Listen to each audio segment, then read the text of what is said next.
What if I don't have a TRV, you may ask? Well, if you haven't got TRVs, we can still do a little something with the radiators to try and cool them down a wee little bit and make sure they're not using quite as much energy in one blast. If you haven't got TRV on one side of your radiator, you're going to have two lock shields. Now, if you pop this cover off, this one's got a screw top.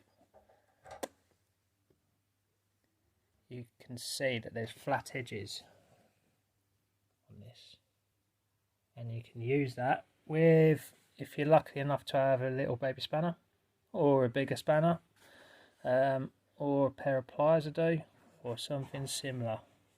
Now, normally this is left to the heating engineer's bag, and it's more for balancing radiators, so that's more to make sure one radiator isn't hogging all the heat and the rest of them are not really getting much water around them. That's for a completely different story.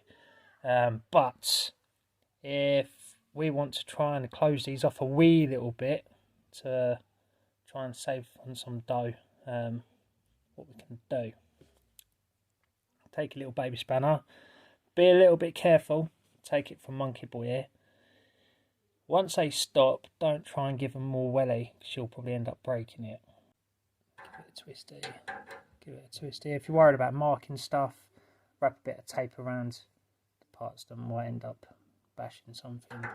Little top tip.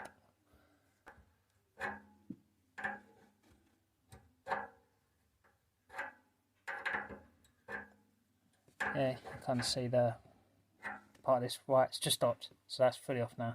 For each and every one of you, there's going to be a particular setting that you'd prefer out of the rest. There's no hard and fast.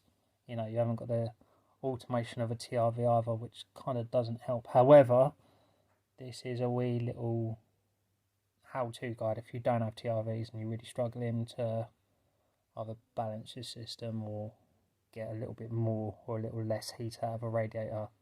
That is what you do.